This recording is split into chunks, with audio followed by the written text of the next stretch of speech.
Let's start with the basics and explore what IAM is. To do this, let's look at a hypothetical and then relate back to IAM.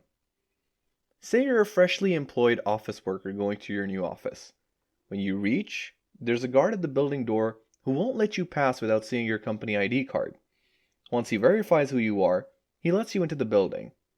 You work in the HR department, and your corporate ID card also serves as a key card that you can swipe against a keycard reader to let you into that office space. At this point, you think, gee, I wonder what the records and finance departments look like. You swipe your ID to find that it doesn't permit you to go into those departments.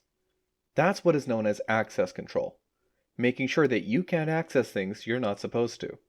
So where does IAM come into all of this? Well, in our hypothetical, the guard at the office doors was the IAM, making sure that you had the right credentials to enter the office. And IAM was also what defined how much access you had within the office. Put simply, IAM is the key to the door that unlocks your AWS resources, as well as the security cameras that survey who goes in or who comes out. Given the hypothetical we've just discussed, you should now understand that where you're going to encounter IAM within AWS is going to be at the very beginning. It will be the first service that the user will interact with before any other AWS services. There are a few core components of IAM that we need to acquaint ourselves with earlier on to understand how it works down the line. Let's look at them one by one. Users. These are objects within IAM, identifying the different users. Groups. These are objects that contain multiple users. Roles. These are objects that different identities can adopt to assume a new set of permissions. Policy permissions. These are JSON policies that define what resources can and cannot be accessed. And finally, access control mechanisms. These are mechanisms that govern how a resource is accessed.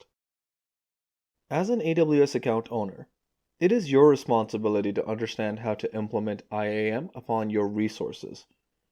IAM provides you with all the components to maintain the management of access. It falls upon the owner of the AWS account to ensure that they are implemented properly. The scope of responsibility can be defined as the level of security to be imposed upon the resources. Do you need to restrict access to certain resources for certain users? Do you need the password to be refreshed regularly? Do you want to disable access from certain regions? These are all questions and factors that you need to consider when setting up your IAM. Just as it is important to understand how to implement IAM properly, it is also vital to understand the dangers and hazards of setting up poorly. Without having IAM set up properly, there would be little to no means of controlling who has access to what resource within your IAM, and passwords could very easily be guessed if they're not strong enough. Your AWS resources could be misused or, worse still, stolen if you do not set up your IAM properly. Let's look at a brief summary of what we've done in this lecture. We now know what IAM is, what components IAM has, what IAM does, and why IAM is important. Congratulations! You've learned the basics of what IAM is.